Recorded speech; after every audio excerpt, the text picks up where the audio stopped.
Welcome to Next to Madison, a podcast to help you live your best life.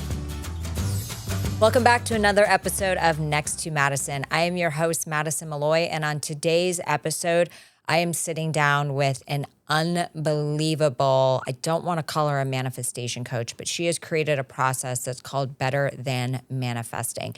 This episode is deep, it's emotional, it's going to teach you how to manifest, but better. And the stories are how you can incorporate God more into your life to actually get what you want and live out your God-given purpose. This episode is powerful. You are going to want to take notes or definitely listen to it again and share with somebody who could use this amazing message. You'll see if you watch the full episode on YouTube that there are many times where I am mind blown and almost don't know what to say. It's a powerful episode. It's different than what we've done, and I'm so blessed and grateful that this young lady who is about to appear on the show has graced us with her presence. So we will be right back after this brief message with our guest on Next to Madison.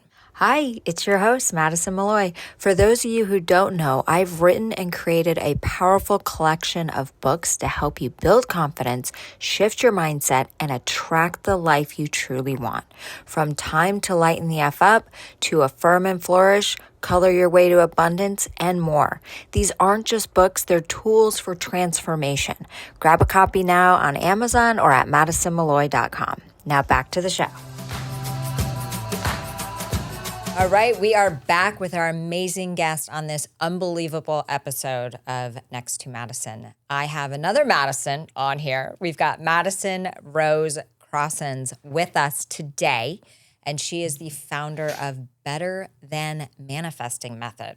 So welcome. How are you? Thank you, Madison. I'm so happy to be here. I know. It's hilarious. Next to Madison with Madison and Madison. I'm like, there's a lot of Madisons going on here. You're the third Madison I've met since moving to Nashville. Okay, I love it. Something in the name. Something in the name. I know, right?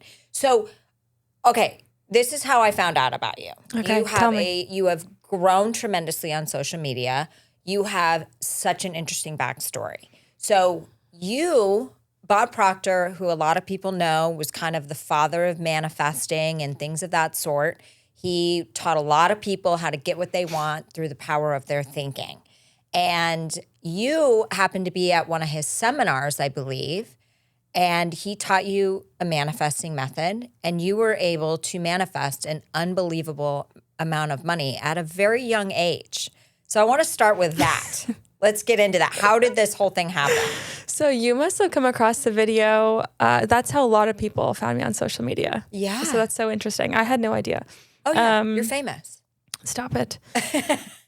So, yeah, I mean, I was 21, 22 maybe at that time of this video. And yeah, I mean, my father and I, we had bumped into Bob Proctor's material at a network marketing convention in Vegas. Okay. And both my dad and I, we didn't have faith backgrounds. We were hard workers. I was raised to be a hard worker, super independent. My dad was a business owner at that point. And, I think like anyone, we were searching for how to live a successful life. And network marketing opened up the doors to personal development at this convention. And we saw Bob Proctor speaking on stage. And I'll never forget, he brought up what he used to call the magic genie. And it's basically the stick figure that explains how thought turns into a thing to and through our bodies. And I remember my dad and I were just glued to Bob. We were like, it was like the secrets of the world were being unlocked to us. And I remember looking at my dad's face and just being like, oh my God, we are so in all of this. Whatever Bob is selling, we are buying. Yeah. And then one thing led to the next. And we ended up working very closely with Bob up until his passing. Okay. So what was it? Wasn't the amount like $300,000 or something like that? Yeah. So you're 21, 22 years old. Yeah. You get introduced to this concept, Bob's famous stick figure. So what did he tell you exactly, and how did you apply that to so quickly manifest that amount of money? Yeah. So I was on fire for this information at this time. I was living it, breathing it, teaching it. Yeah. So my dad and I had started a business, a consulting business, basically Proctor Gallagher Institute, which was Bob Proctor's company, Yeah. has a division that's still active today, I believe, where you can become a consultant for Bob, Yep. and therefore you start selling, his programs. So that's the business that we were in, and that is the means in which we generated the money, through selling personal development programs. Wow. So I didn't just get like a $300,000 check. Like, it was hard work. It was, all the things for 3 months or so. And so what had happened was there was an event coming up. It was, I want to say it was a paradigm shift event. People in Bob Proctor world will know what I'm talking about, but he had these events quarterly called the paradigm shift. Yep. And one was coming up, and at that event, he was going to be announcing his top consultants, Okay. which were a silver pin, a gold pin, or a diamond pin, whatever. I won't get too into the weeds, but there was a structure of how successful you are, you get awarded, blah, blah, blah. And I was like, I want Bob to know who I am. Like, I want him to know my name. How cool would it be? Like, all these other people are, a decade older than me. And like, what if I could really pull this off and do this and like get a silver pin? And what you had to do to get a silver pin was have at least 50 clients. Okay. And so I had 3 months until the event where I would be, where I would get this silver pin or what have you. And I didn't even know Bob was going to recognize this at the event. It's just that was the deadline to get the silver pin, and there happened to be an event around that time.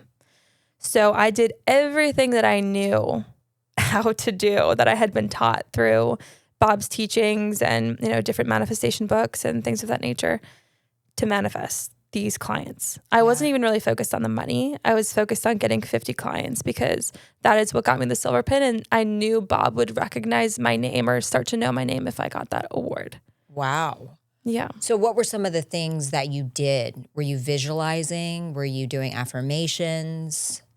My favorite technique at the time was something called a life script. Okay. Which I believe Peggy McCall came up with this. I mean, different authors and gurus or whatever call it different things, but I learned it originally from Peggy McCall, who is Bob Proctor's really good friend. They had written a lot of books together. And so it's called the life script. And what you would do is you would sit down, and how she taught it was you would basically like envision or imagine what you would love your life to look like in the next 5 or 10 years.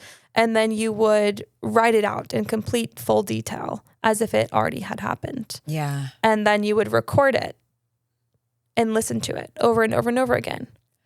And so I took that concept and I whittled it down to 3 months. Wow. And I was like, okay, if the next 3 months, anything could happen, I get 50 clients. I get 50 clients, Bob knows my name, and I would put in things like the clients came easily. They came in a way that I never would have expected. I didn't even know the how, and then it happened and it knocked my socks off. And like, I put in all the language I had to put in order to make myself believe that this was happening. Wow. And I would listen to this 5 to 10 minute loop like multiple times a day. Anytime fear or doubt or worry would creep into my mind, I would press play. Morning and night, I would listen to it. Before sales calls, I would listen to it. I mean, it was in my ears. I must have listened to it over 100 times. That's amazing, though, because a lot of people have heard like write the letter to yourself, and open it up in a year, or open it up in 5 years. But the one thing that I really haven't heard, and I mean, even in this space though, is like the recording of your voice and then playing it like obsessively.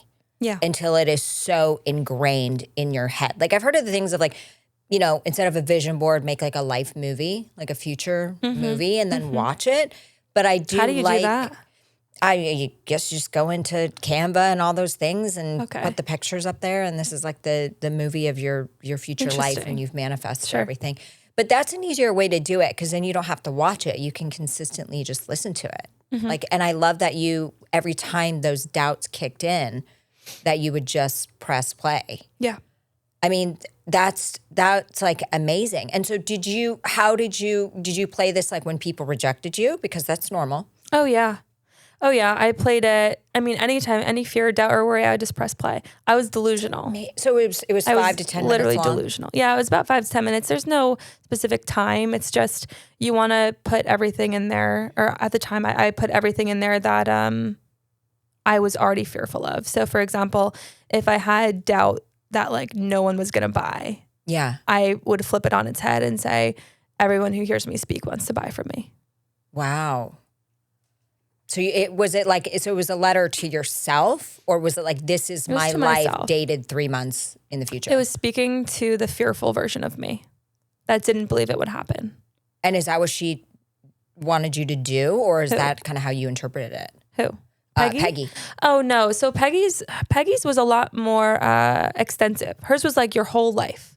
Okay. You know, and so I just took her concept and like squished it to one goal.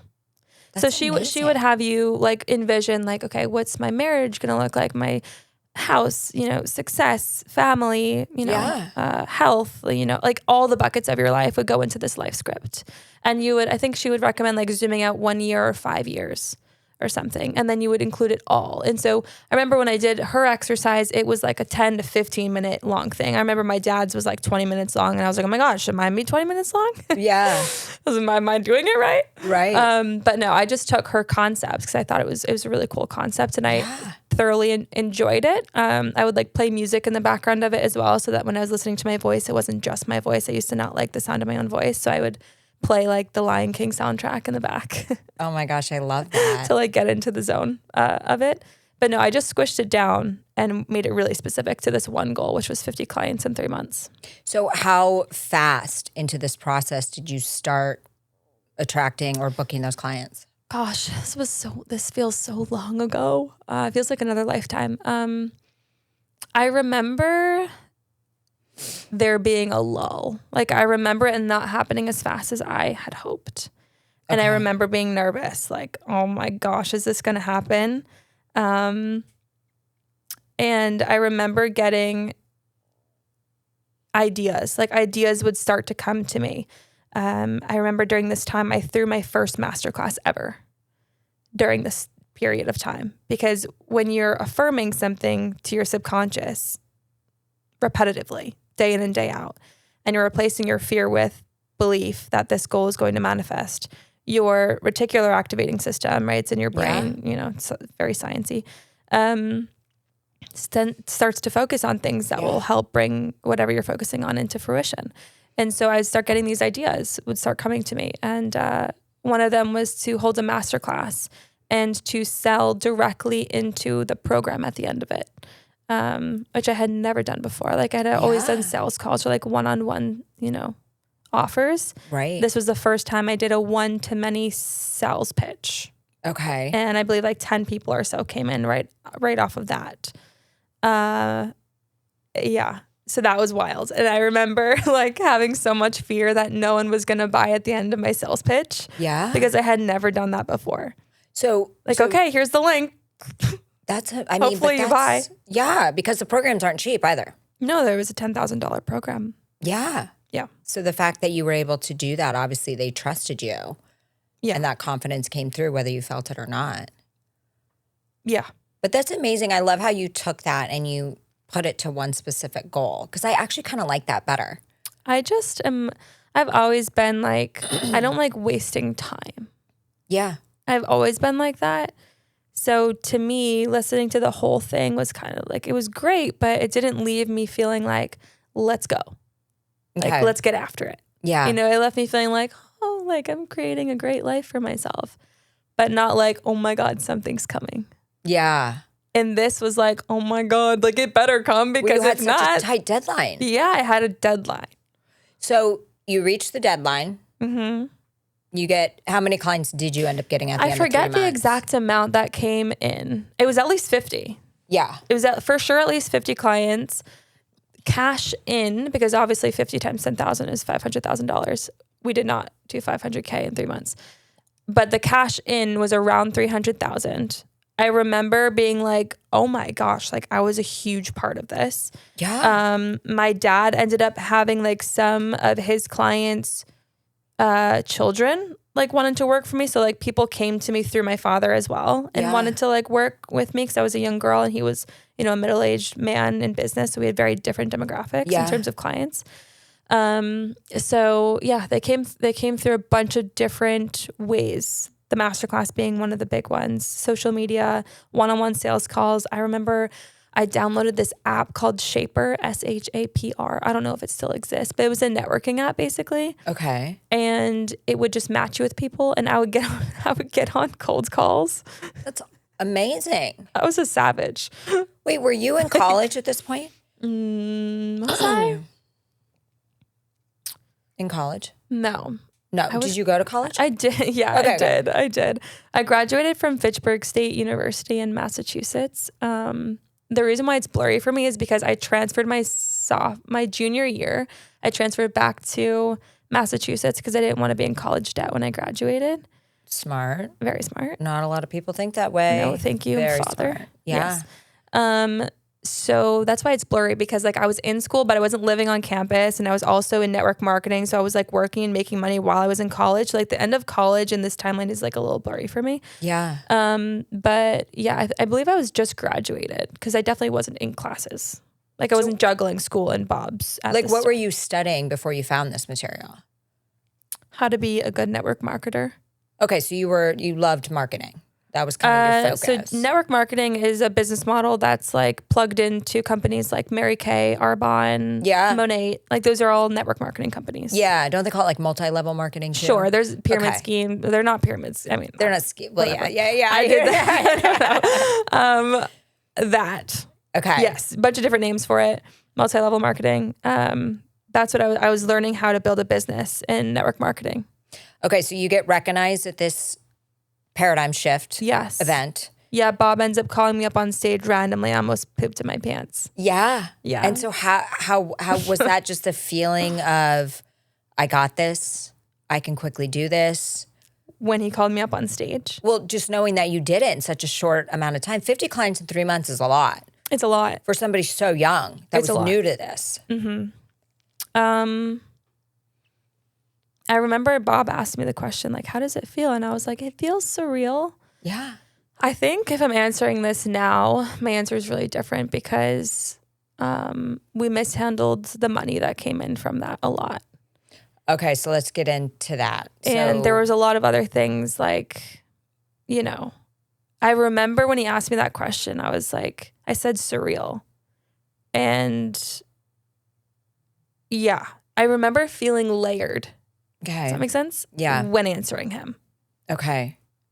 So your dad and you started at the same time. Yeah. Building your own separate consulting practices under the Proctor Gallagher Institute. How many clients did your dad bring in that 3 months? I don't remember what he was bringing in. Okay. We were under the same like license. Okay. You know, but I don't remember. So you said that you would mismanage the money. Yeah. Can you talk about that? So at that point, my dad and I were partners in the business. At least we might have not been on paper yet, but we were acting as partners in the business. Okay. But I didn't have anything to do with the finances at that point. I mean, I was still 20, like I was 21 or 22. Yeah. Maybe 23. So I was very not involved in like the business side of things. You know, like I wasn't investing the money that was coming in.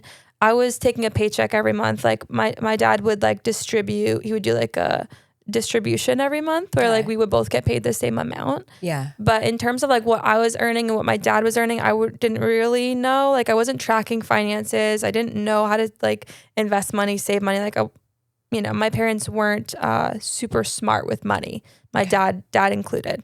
So, I mean, mishandled money because I remember like feeling like I had nothing to show for this. Like I was like, okay, I just did all this. I just like worked my bum off for 3 months and, you know, earned all this money, but like, where is it? Like, where is it going? And what are we doing with money? And yeah, I just remember not having clarity around that. And it was a big eye opener for me. Okay. And do you feel like that put in a new block to grow past that? No. No. Okay. No, because I kept staying in the business, and it didn't make me. I just remember starting to question, like, like, was that worth it? And I just like, would I do that again? And I was like, no, like I will never do that again. Okay. I didn't necessarily feel like it was worth it at the end. If that makes sense. Like I hustled so hard just to get these 50 clients, to make all this money, not to know where it went, to feel like I worked my bum off, but like for what really? So did you ever find out where the money went? Oh yeah. Like there wasn't any like corruptness or anything going on. It's just, we had bills. We had, a lifestyle that was being inflated because we were starting to earn more money. Yeah. And, we were traveling first class and, living in nice places and driving nice cars. And so money goes, fast. And my dad was handling the money at that point. He wasn't being fraudulent or mean to me by any means. Right. It's just, I was unaware of how we were using the money. Okay. And so investing in personal development programs, that was a huge one. Like we invested a lot in personal development programs and stuff like that. Like for yourselves? Mm-hmm. Okay. Mm-hmm. And so you guys were consultants for how long? My dad became a consultant in, I want to say 2017 or 2016.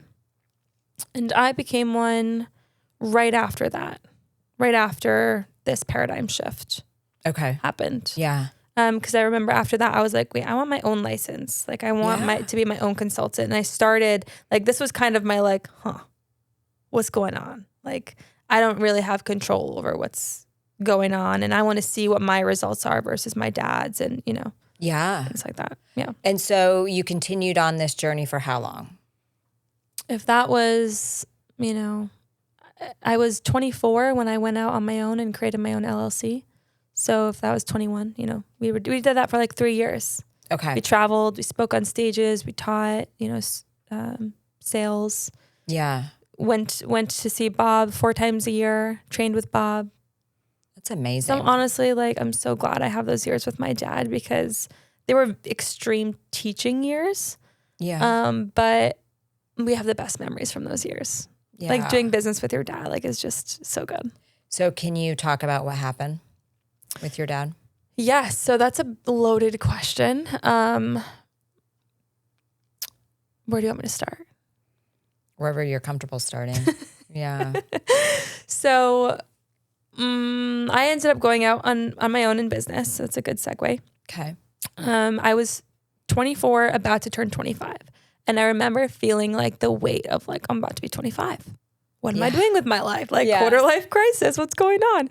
And I know a few things to be true. Like I felt this overwhelming nudge to leave my dad in business, which broke my heart. But at the same time, like I knew I needed to do it. Firstly, I wanted to know that I could create success on my own. Yeah. And secondly, I just felt this overwhelming nudge. Like I couldn't really explain it at the time. So I ended up having a combo with my dad and just being like, I need to create my own brand and, kind of see what I'm made of. And I don't know if this is going to work or not, but I've got to give it a shot. And so that was in, I don't know what year, but that was when I was 24, about to be 25. And then that was like us going down different paths. So before that, it was Mad and Dad, Madison and my father, and we were a team and earning the money and doing all the things. I felt like it was time for me to go down a different path, and he continued down the path that he was, on. And slowly but surely, like I just started to not approve of the path that he was choosing for himself. And I think that was also a big reason why I started questioning things when we were in business together, was because I was like, is that how you do that? And, is this stuff really working? Or like, are we just forcing sales calls? Like, are we just getting really good at selling, or are we manifesting this? I just started to have a lot of questions. Okay. So he starts getting into other businesses like crypto and, Forex and other endeavors. And I'm building my brand, She Rose. And I'm, building personal development programs. I started creating my own programs outside of Bob's program suite and selling those. And, I just kind of watched my dad go down a path that I didn't like for probably like 2 years. And ultimately it led to him, taking his own life. So we can go into whatever, there's so much that happened in those. I'm so sorry. Thank you. It's such a. Like, was there signs of depression? No, but when you ask someone, like, how are you doing? Like, Madison, how are you? Yeah. And you're like, someone answers you and they're like, great. Like, my life's freaking amazing. Yeah. But you're like, is it? Right. And you feel that in you and you're like, like, is it amazing? That's how I always felt with my dad. Okay. Always. And I could never explain it. I didn't know like what that was. But that's who he was. He was never complaining, personal development and, the Bob Proctor world taught us to not think negatively, not speak negatively, not talk about I don't want to say not talk about your problems, but like, don't breathe life into your fears, doubts, or worries at all, because you'll manifest them. Right. You'll create more of them in your life. You'll attract them via the law of attraction. And so he didn't talk about any problems. You would never know that my dad was, suffering, which obviously he was. Someone doesn't do that if they're not suffering mentally. So was he losing a lot of money as well during this time? He didn't start losing money until a year before he passed away. So his life, he went on to like teach us information and manifest. What I noticed about my dad pretty early on is that he was not embodying it and doing it the way that I was. Like, he was more so mastering it and knowing it to teach others. But where I would see, like, especially when I started to build a relationship with God and I would question certain aspects of his life, he'd be like, yeah, like, I'll get to that later. Like, that's not important right now or what have you. And so I remember being like annoyed, like, this is wrong in your life, this is wrong in your life, this is wrong in your life. And you know how to fix all of them. So why aren't you? So what were some of those examples of what was like handling money, priorities. Okay. And I would say those are the biggest ones. Priorities, how he's prioritizing things, and how he was handling money and what he was idolizing. Which was money, power in the sense of, people knowing who he was. Okay. Climbing the entrepreneurial ladder, whatever that is. Okay. Having that life. Yeah. Fancy cars, penthouses, private jets, pretty girls on your arm. So that was kind of his life. Yeah. So he was probably spending more than he was actually bringing. Yes. His life inflated. Yes. So he wasn't married to your mom? No, they divorced when I was 2. Okay, so they had been did he have a girlfriend at the time? Yes. Okay. And did she have any idea that this was? She says that she did it, and I believe that. I did, however, like, I knew he was in turmoil. But again, when someone looks at you and says, everything's great, I'm fine, and it's your father, like, I'm literally programmed from birth to respect that and to not question it. Because, like, I'm the daughter and you're the father. Right. So I wasn't about to, like, try to be his mom, like, and that's how I felt a lot with my dad. I always felt like I was his mom versus his daughter. Okay. I felt like the parent. A lot. So when you found out about him taking his own life, like, that kind of created a shift a little bit in what you were doing. When my dad took his own life and I found out that morning, it felt like a veil just completely dropped. But I had been watching him for a year very closely, seeing how, because I had found God earlier, I want to say when I was 26. And so I could so clearly see his demise, if you will. Okay. But I was hoping that he would get to a point like I did and then be like, oh my gosh, like, I'm going to be the best version of myself that I ever have been. Yeah. And I'm going to turn my life around and I'm going to reprioritize my priorities and I'm going to learn how to, handle money and grow money. And I'm going to stop idolizing money and power and pretty women and all these things and, get to what matters. Yeah. So that's what I was hoping for. So I could see the lies working in his life before he took his life. Oh my gosh. Mm-hmm. And you had gotten into religion because you didn't grow up religious. Did you question God at this point? Like your own father just took his own life. Quite the opposite. Okay.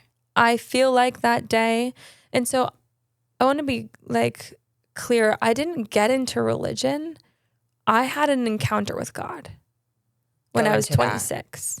Okay, what was that? I had a lot of anxiety that I was working through. I was in a relationship that I had thought that I did manifest, who I was told by spirit guides, was the one.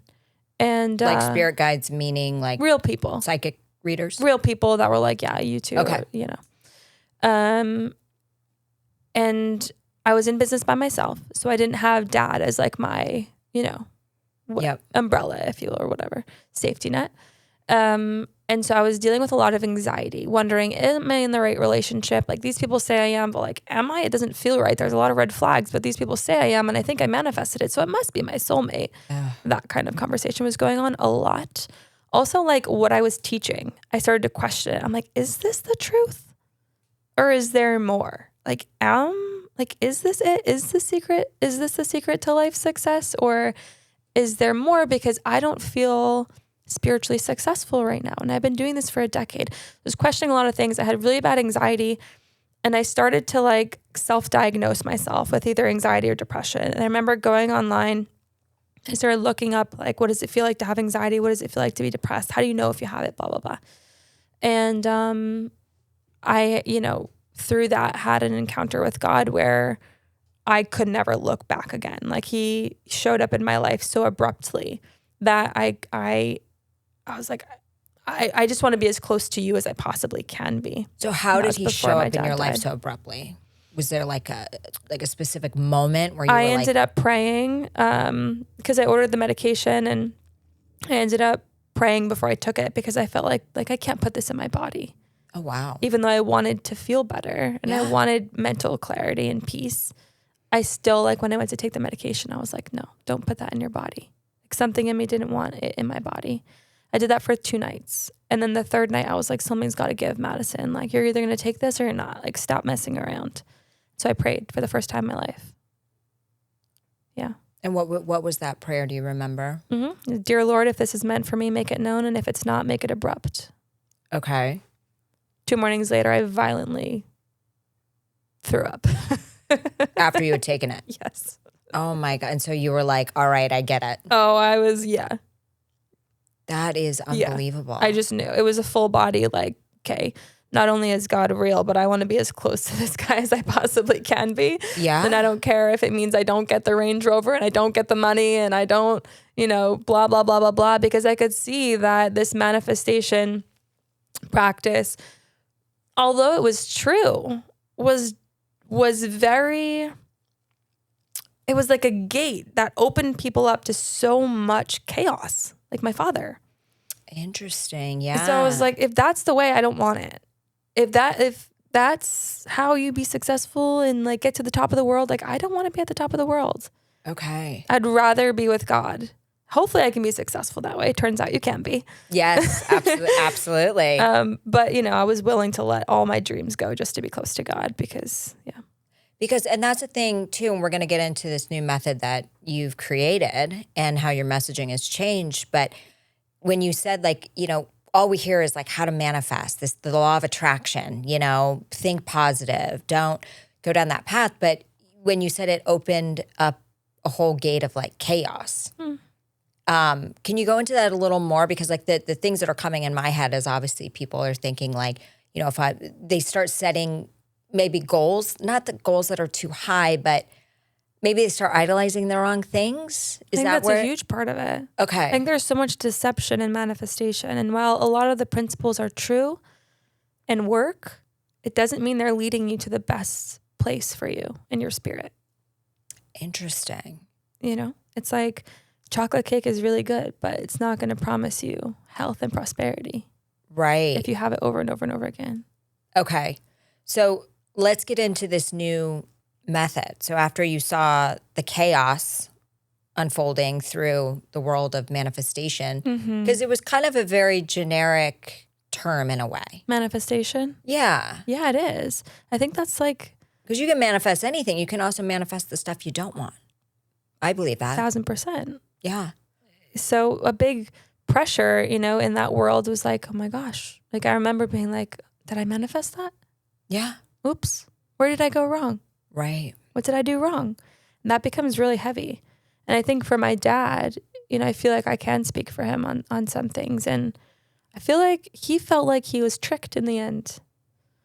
Like, how did I, become this manifestation teacher and, achieve all these things and have all the money in the world and teach people how to get success through these principles and end up broke spiritually, mentally, and emotionally and wanting to take my own life? Like, yeah.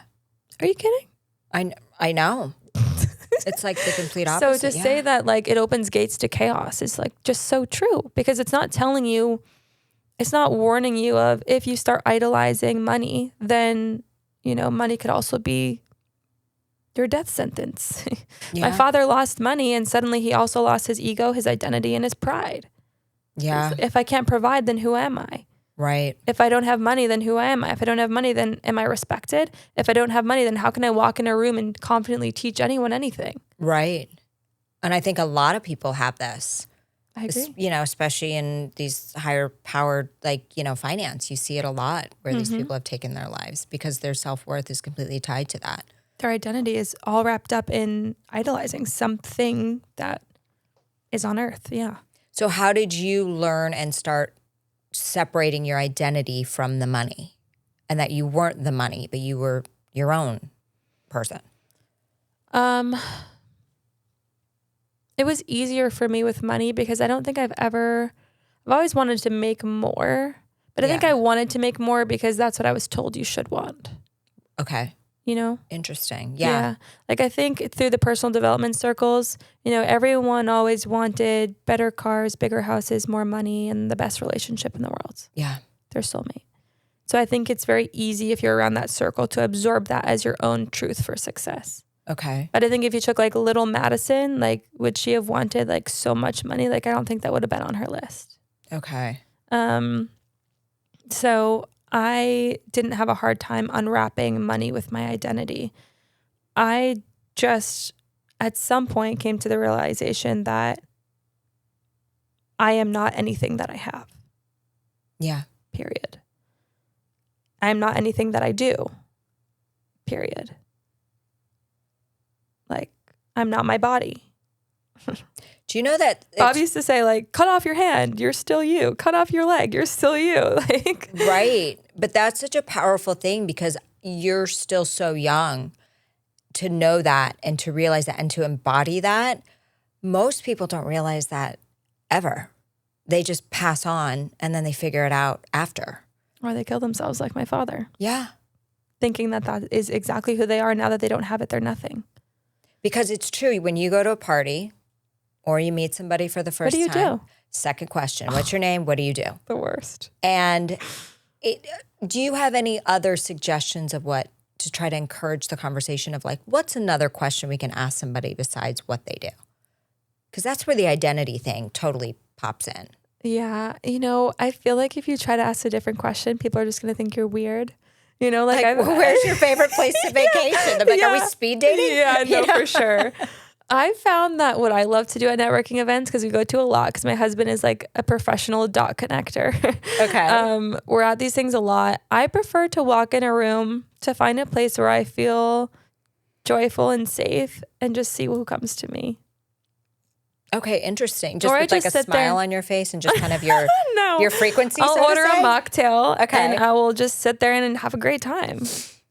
Like, enjoy. Like, I think we're scared to be alone, especially at a networking event, right? It's like, oh my God, who's my buddy? Yeah. You know, I'm not scared of that anymore though. So naturally people just gravitate towards you and interest themselves. We gravitate towards people. Everyone does. Yeah. If you let the facade of, hi, and this is what I do, and this is my business card, like if you let the ego go, then you will naturally just gravitate to your people. Yeah. Yeah. And so how do those conversations usually go? They introduce themselves and then they say, what do you do? Normally it's like something funny. Yeah. Like we'll order the same drink at the bar. Or like I'll be pregnant and she's pregnant. And I'm like, hey, how are you doing? You know, you're very pregnant. And then later on we'll be like, oh, what do you do for work? Okay. You know, it's just not like a starter. Right. My husband is a wonderful networker. Like it is just second nature for him. Yeah. And I don't think he ever asked that question, to be honest. He just builds a relationship with people genuinely. Yeah. Like, I like your outfit, Madison. Well, thank you. Your hair is beautiful. Your makeup is flawless. You know, like complimenting people, but like genuinely, I think is a great way. Yeah. Yeah. And I think that's key too, is because people don't always want to talk about work. No, I know, I don't. I Yeah. either. I don't. I would much rather bond over like, I don't know, something that just serendipitously happens. And it's just organic. Yeah, it's like more authentic. Yeah, and I don't feel like I'm missing out either. Like I never feel like I'm missing out on a networking event if I'm not like in a conversation with a bunch of people. Right. I'd rather not be in a fake surface level conversation. But that's self-awareness to the ultimate height. So what do you say to somebody who says like, but that's all I spend 60 hours of my week doing this. It's like their job. I am a lawyer, I am an accountant, I am a manifestation coach, whatever it is. Like how do they separate their identity? Because I don't think a lot of people can do that. From the things that they have and who they are. Yeah. I think you have to start with your relationship with God. Okay. Because that's where my identity comes from now. You know, I don't see myself as any different than you or anybody else. We're all souls living in a body. Right. Having a human experience. Yeah. And I've learned to be not self-centered. I used to be very self-centered. Personal development teaches you to be very self-absorbed. Yeah. I am amazing. I am great. I am prosperous. I'm sexy. I'm fun. Everyone wants to work with me. Right. That also, the flip side of that is no one wants to work for me. I'm not fun. I'm not sexy. No one likes me. I have no friends. Like there's a flip side to that. There's no flip side to I'm a child of God and I'm a spirit living in a body having a human experience. Yeah. There's no flip side to wanting to be as close to God as you can be. So if your identity is God made me in the image of him and I'm here to fulfill God's will for me and, you know, take all what I feel like are my talents and abilities and become the best that I can in them, to serve God or just to be a prosperous child of God. Yeah. That's where my identity is now. I love that. It's so that is freeing. so powerful. It's just so freeing. Yeah. And I feel like, you know, I used to probably hear that and be like, oh, well, that's just a cop-out to not be successful. Okay. You know, like I feel like if you hear like, oh, in God's timing or, you know, I'm just a child of God. It's like, okay, are you just copping out of trying to be successful? Are you just copping out of being disciplined? It's like, no, it's actually quite the opposite. So It's actually really hard to not put your identity in things that you have. It's very hard. It's very hard. Yeah. That is the ultimate personal development, truly. So you have developed a new method that is called Better Than Manifesting. Truly. So I have a feeling it ties a lot to the Bible and a lot to God. Mm-hmm. So get into that and explain kind of what that is and how it, I think we kind of know how it came about. Yes. It came about because, you know, when my father passed away and everything that came with that, a veil dropped and I was like, this is not the answer. Yeah. It's not the answer if you want to live a fruitful, grounded, peaceful, joyful life, spiritually joyful life. Yeah. It's not the answer. There's more to it. And so I just started asking questions like, is manifestation okay? And where's God in this? And what about Jesus? Is he in the picture? And, you know, can we be successful with God? And does God want us to have a lot of money? You know, I just started asking a lot of these questions naturally, right? Obviously, we all want to live our best lives. Yeah. I think that's what we're all trying to do. And I think if you fall into personal development and you don't have God as your North Star, it can invite a lot of chaos into your life, like it did my father. You know, he didn't have a relationship with God. He didn't know Jesus. And so it's my interpretation and what I've found in having a relationship with God and being successful. That's where it's birthed from, if you will. Because there's a lot of manifesting terms in the Bible. There are. You know, thou shalt be I think it's prosperous mentioned. and Yes, I think the word manifests or some version of it is mentioned like 70 or 80 times in the Bible or something.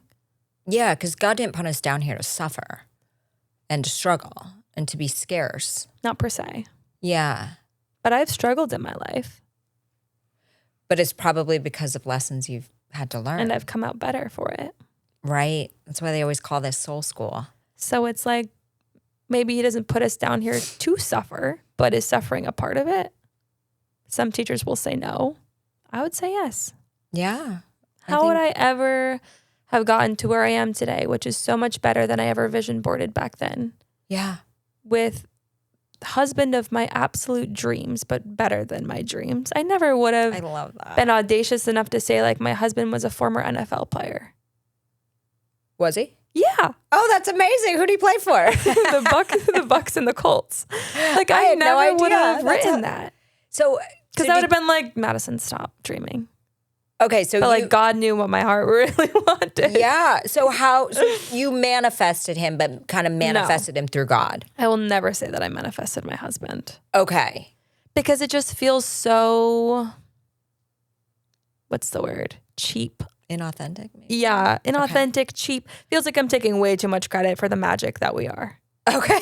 Yeah, like I could have never love that. orchestrated our meeting. So how did just you no guys way. meet? We got to get into Through it. my father. Really? Yes. Was he coaching him? No, my dad had a mastermind. And Dalton was thinking about joining the mastermind. Okay. And I had recently become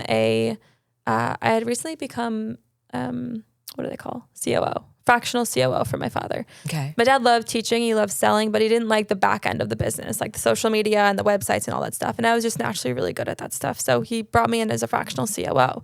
And in that role, I had to go to his event, which was a mastermind event. This was January of 2023. My husband happened to be at that event and we met. So was he playing in the NFL or was he retired? He was at this retired. point? He Okay. was retired. Wow. Yeah. And was it like you just knew as soon as you met him? or Within you 4 kinda- days, we were like, yep.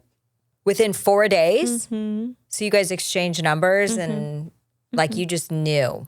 Did you pray about that? Like if this is the one, show me? Yeah, I had prayed before I was in a relationship.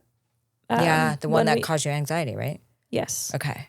And I had prayed to God, like, because this is the thing. I feel like manifestation will teach you, like, if you have someone in your life, then you can't possibly ever attract someone else because, like, that space is filled. I think I believed that for a while. Yeah, it's not true. Okay. Because I was in a relationship and I didn't feel confident in the direction that it was going.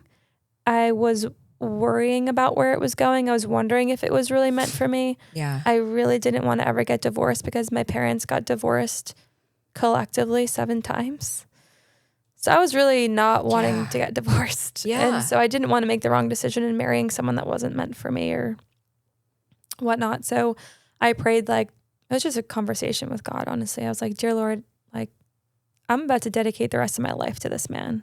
He may not ask me to marry him for another decade, but I don't have the courage or the conviction right now to leave this relationship and feel whole. Like, I feel like I'm not strong enough almost to leave because I'm so confused. And people had told me that this was the person for me, right? The spirit guide, and blah, blah, blah. So I was really confused. I was just confused. And I prayed that. And I was like, if this isn't the man that you want me to devote, because as women, we devote our lives to men, whether we like it or not. Right. I think we're just nurturers. We do. Yeah. And it's a beautiful thing, but not if it's the wrong man. Right. So God showed me Dalton 3 weeks later. I was basically like, if this isn't the man that you want me to devote myself to, you've got to show me who is, because I'm not strong enough. And I'm so confused and lost. That's a powerful prayer. That's how I felt. And it was 3 weeks later? Literally 3 or 4 weeks later. And so when you guys first met, was it just like you just bumped into each other? We sat down at dinner. Next to each other? Yeah, there was a dinner situation. And my mom was actually sitting to my left and Dalton was on the other side of my mom. And we were cross-talking, my mom and I, because my dad and like my stepdad and they're all friends. Okay. Were on like this side of the table and all the young people were down here.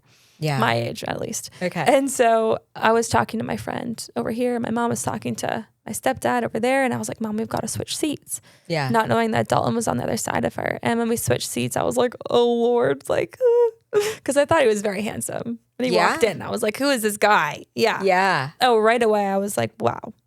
Yeah. That's so then amazing. when I sat next to him, I was like, I have butterflies. And I was just so nervous. And then we just hit it off. Mutual respect right away, very professional. And then slowly but surely we realized that we were both in a very similar season. And one thing led to another. 4 days later. 4 days later. Yeah. Kept it clean. But yeah, 4 days later, I was like, we're in this. And we were engaged in 7 months, married in 12. That's amazing. I got pregnant, 15 months of knowing my husband. I was pregnant. Oh, so it was very quick. Yeah. Wow. Married at a year of knowing each other. We got married on that same day. And then 3 months later, I found out I was pregnant. That's amazing. Yeah. And my dad passed away. This was a crazy timeline. So we got married legally in Manhattan, January of 2024. Okay. My dad passed February 14th of 2024. So like under a month later, my dad died. Oh my gosh. Our ceremony, like our big celebration, was already planned to be May 3rd. My dad died 2 months before I walked down the aisle. Oh my gosh. So you can imagine, I was like clinging to God in that season. Yeah. Yeah. But he sent you like the man to get you through that. Isn't that something? And do you feel that your dad's around you? All the time. Yeah. Yeah, all the time. Just in like a different form. Yeah. He lived a great life here. He did so many things. He wrote me a beautiful note before he passed away. He wrote me a note on February 10th. Do you think this was kind of like his departing? I don't know. Okay. I don't know, but it's beautiful. And, he basically tells me like, you're doing everything right. You're my best accomplishment and I've lived a great life and, you're moving forward in lockstep with God and everything from here on out is just more, but like you are so blessed. So it can read like a departure note, but also it doesn't say anything specific. Yeah. Yeah. But what a great thing to have. Mm-hmm. Yeah. And he's definitely around us all the time. Yeah. Yeah. I had dreams like when he first passed away all the time of him. Encounters like in my... Well, that's like how they visit you. That's definitely right? how he visited me for sure. Yeah. I haven't seen him in a while, but those dreams, I wrote them all down. They were so vivid and so real. And he would like answer me and like give me peace. And it was really cool. Because losing your dad, taking his own life and so unexpectedly and so young. After we've been studying mindset and personal development for a decade. Right. And like be you positive. can imagine the plot twist. Yeah. Yeah. So did this make headlines at all in the personal development world? And yeah. Yes. In the Bob Proctor worlds, people were like, what? Brian Dalmaso took his life? Yeah. Because he was an idol. Yeah. Or like a coach, a mentor in that world because he was very successful. Yeah. We were the top consultants in PGI for years. Right. So everyone wanted to know how he was doing what he was doing. Social media shows you one, side of someone's life. And it was all private jets and fancy dinners and cars and Miami lifestyle. And, he was literally spiritually crumbling on the inside. So yeah, people were shook. Also, and I don't blame them. There was one guy I talked to who had literally just purchased a program from my father like that week. Mm. And we had a phone conversation and he was like, I just joined this because I thought he had all the answers. And now he took his own life. Like, what is going on? So yeah, it was, and that's why like manifestation works, but it comes with a lot of other things too. If you don't have God and you don't have Jesus. And this is why you came up with this new Absolutely. concept. Absolutely. I have Okay. a fire under my bum that is like red hot. Yeah, I know we kind of like touched on it, but like explain exactly what this new method is. Well, without going into too much detail, like high level is it is a way to understand and strengthen your God-given gifts. Love that. To create a life that is meaningful and spiritually fulfilling to you, Yeah. no matter what that looks like. Okay. Your true version of success, because it's truly different for everyone. Yeah. And helping people become really good people. You know, manifestation doesn't help you become a really good person. It says this is how you manifest money, but it doesn't say like, you know, Yeah. be kind. Yeah. And this is a side of the manifestation conversation that's never really been had. I don't know. I don't think so. It's definitely not too popular. You know, everyone wants to believe that they can manifest everything and have everything they want. It's the culture we live in. So it's not. Do you still believe that today, though? Yeah. Okay. Doesn't come without consequences. Yeah. If But God's not in it with you, it does not come without consequences. Yeah, because you had said, because you've got a great social media following, and we'll get into that tag so people can follow you. But you had a video where personal development first taught you to idolize self. Mm-hmm. And now you really need to idolize God. Yeah. That's the driving factor. And you feel that you're now more successful, or you're going to be even more successful now that you've changed this path. Yeah. I can say this with a genuine heart. I am the most successful woman I know. I love that. I do not want to get emotional. No, you can. Not Absolutely. because of what I have or anything. Because of my relationship with God. I love that. Yeah. I feel like it is, you can't manifest it. You have to put in the work to like earn it and build it and cultivate it. And I think when you see someone that you love so much idolize a certain, you know, methodology or practice, and it leads them to death and destruction. Yeah. And this is the strongest man that you knew in your life. And it takes him down a path that leads to his own self-destruction. Yeah, you question everything, you know? Yeah. And so I know what it's like to have all the stuff. Yeah. I saw it. I saw my dad have all the things. He could have lived anywhere he wanted, any, you know, woman, money, all the things. And that's what he did to himself. So, and not everyone has a relationship with God. He didn't, in the sense of like the give and take relationship. Yeah. Like he knew that he had to take action on some things. God was trying to communicate with him, but he was not willing to let go of his pride and ego and actually be obedient to those things. And that is my like prized possession. Like I never want to not be close to God. That to me is terrifying. Yeah. Absolutely terrifying. And that's why I feel like the most successful woman I know, because I love that. anything else is frosting on the cake. Yeah. Like really is. And you know, yes, I have the husband that my little girl always dreamt of, the little family that my little girl's always dreamt of. Little girl, I mean me, you know. Yeah. We're financially blessed. We live in an amazing, gorgeous place that would have been on, you know, a vision board of mine. Yeah. But it's all because of God. And I don't think I had anything to do with it other than being curious and being like hungry for a relationship with the Lord. So you still believe in manifestation, but doing it through the power of God. I never want to give people the impression that they can use God to get what they want, because that's not how it works. That's very important that you cleared that up. Yes. Okay. So it's not how it works. So what would you say to listeners who are saying like, okay, then what do? I want to manifest better for myself. I want a better life so I can take care of my family and help others.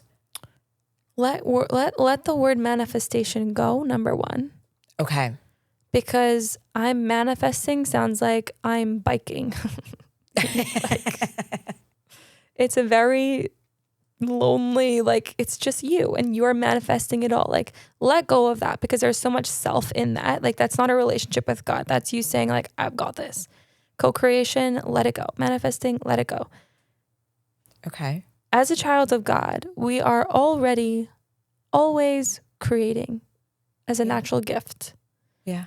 And I know this is going to sound like there's so many, it's deceiving. Like it's confusing on purpose, I think, truthfully. Okay. Because there's fine lines. It's like, well, that's manifesting. Well, okay. But like, are you idolizing the car that you want? Is the car the only thing? Is the car replacing God for you?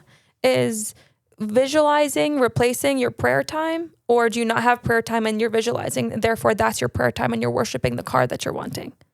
Like people are, you okay? Yeah. No, I'm thinking of this because I'm thinking to myself, like, where have I done this and where, you know what I mean? Yeah. Like it definitely hit a nerve to where I was like, oh my gosh. Because when I do visualize, you're visualizing the house, the car, the relationship, the like external things, the validation in some weird way. And so is that bringing you closer to God or further away from God? Well, I didn't even think about that until you just said that. And I think that's why God probably came and gave me this blank stare on my face to where you're like, what just happened to you? To where I'm like, it was like I just had this aha moment. Like it makes me want to cry to think about how much time I spent trying to manifest this life and I was spending no time with God. And so now you basically not manifest, but what do we want to call it? You know, like get what got your God-given gifts or whatever, but through prayer. Yeah, so you can bring it to prayer, of course. And listen, not all like techniques are bad and everything. It's just you've got to wrap yourself in the Holy Spirit. You've got to have God as your North Star. Run everything you do by God. Check yourself. You know, like if my dad had really checked himself, like was God, like for me, God would never give me the dream of a fancy car. Interesting. Because a lot of people would probably say God gave them the dream of a fancy car. They would just, I don't know. For what? There's no spiritual growth in getting a car. Yeah. So what would be your advice? It might be a byproduct of who you become and the money that you earn through being that. You might end up with, like, we have fancy cars now, but like they could be taken away tomorrow and I'd be like, bet, like that's fine. Okay. So how do you feel that you like become prosperous? Because it's a biblical term, to help others, right? Because the more money you have, the more people you can kind of help. But with putting him first versus. I think first you have to define what your version of success really is. Because I love that. My message is not, you can't do any of this or none of this works. That's not my message. My message is, if you want a life that is spiritually fulfilling, emotionally fulfilling, mentally fulfilling, and fruitful and peaceful, and you want to look back on your life and say, I am so proud of the person I became and the life that I lived. Like, what does that look like for you? I love that. It's different, right? So like my version of success isn't every goal that I set to get, I got. Yeah. That used to be my version of success. And if I didn't manifest a goal, I was like, what's wrong with me? Like, what am I doing wrong in this manifestation thing? Okay. So I didn't get everything that I, said I wanted. And if I did, it came with like sneaky red flags that I just, whatever. Yeah. But anyway, I got off track. But like sometimes I'll say things like, if, whatever it is, and I really like to stay detached from it. Yeah. I'll say, it's this or something better. Let God's will have the way. And I have said that before too, like in past relationships years ago, like if this is not for me, make it known. And the next night I was sending an email dumping the person. And I'm like, what was I? You know what I mean? And so, and it wasn't easy. It was still painful. It's still like I second guess myself a lot. But no, it is true. But I think that, this or something better. But like with God in that. So what would you say to somebody who is an atheist but still wants to? I don't think anyone is an atheist. I think we are all worshiping something, and whatever you're worshiping is therefore your God. Okay. So to some people, is it the God money. of the Bible or? Right. And it could be a downward spiral. But I want to make sure that people are clear that like God wants us to be abundant and be prosperous and not to struggle financially as much as we do. It was kind of our systems that set us up a little bit this way. That's what I believe truly, and trapped us in this, work 60 years of your life or 40 years of your life and then retire and die. Like that's definitely not what I think God designed us to do. So it's also like this system, but yeah, it's be fruitful and multiply. I do believe that God wants us to be fruitful, Yeah. which is, I just feel like it's very inflated in the time that we're living in. Being fruitful back in the day was like, having a farm that was growing vegetables. Literally fruitful. And a lot of kids running around. Yeah. And now society has taken success and turned it into something that's, in my opinion, very inflated. And it's not to say that it's bad, but is God in it while you're pursuing it, if that's what you're pursuing? Yeah. To me, all of those things that people want to manifest should come in natural order as a byproduct of who they become with God, not something that they're chasing and hoping that God's blessings in it.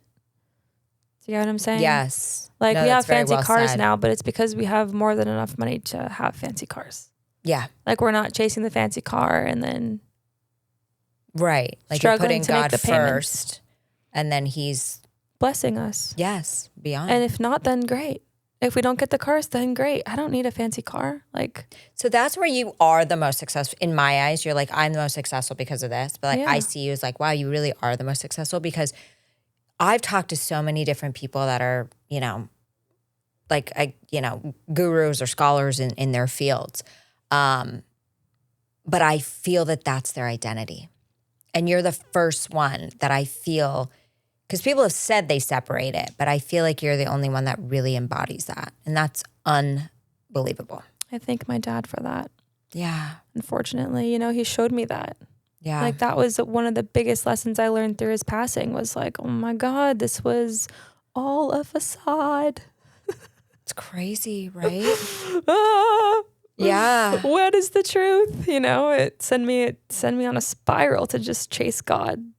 Yeah. Yeah.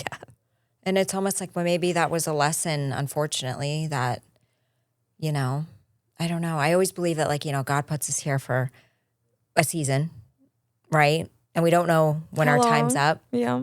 But we operate every day like we're going to live forever, most of us. And that's why we're stressed and we're anxious and we're But it's like, worried. for what? For Exactly. what? Exactly. For what? Like, I feel like I'm about to be 30 in June. And I'm like, oh my God, I can't wait to be 30. But I feel like this whole chapter of my life where I was this hustle culture, boss babe girly, Yeah. manifesting her dreams, manifesting the money, the cars, the blah, blah, blah, having the successful business, like that was a hustle. Like that, Yeah. It wasn't easy. There was a lot of consequences in that season as well. I wasn't the most successful person I knew. If anything, I was the most striving person I knew. Like I feel like I was trying so hard to get where and for who. Do you think at that moment your validation came from an external versus internal? Totally. Yeah. Oh, totally. I was trying to prove myself to the world, Yeah. which the world is Satan's domain, right? That's so well said. I'll talk to you about some stuff off camera. Maybe I'll bring it on camera one day, but off camera that will blow your mind. Okay. But yeah, I mean, this is just eye-opening. I mean, I feel like I could talk to you for the next 5 hours and too. continue on, but this has been absolutely amazing. And thank you for sharing your story and being vulnerable and Thank you. being honest and just being the authentic you that you are and spreading this amazing message that is going to impact so many more people in such a positive way. It's like you're really bringing a light to the world. More meaning in your life, more fulfillment in your life, more truth in your life, more peace in your life. That to me is like chef's kiss. Oh, I love it. I love it. So look at the camera and tell them where they can follow you, find you, learn more, all that stuff. Instagram is the best place. I've been official Madison Rose on Instagram for the last decade, so you can find me there. Yes, you guys make sure to follow her. It's amazing. She's constantly posting content that you can follow that will blow your mind and also kind of give you a little bit of a roadmap so you can follow in her path and manifest through God. And live the life that he intended for you. So, but I am so grateful to you. And I'm so grateful to all the listeners, wherever you may be, for tuning into another episode of Next to Madison. We will see you next time to find out who's next. Bye. Hey, your host here, Madison Malloy. Please make sure to subscribe to the show on all podcast platforms and please rate and review us on iTunes and Spotify. Also, if you have any questions or comments, you can email us at contact@nexttomadison.com. I thank you again for listening. Bye.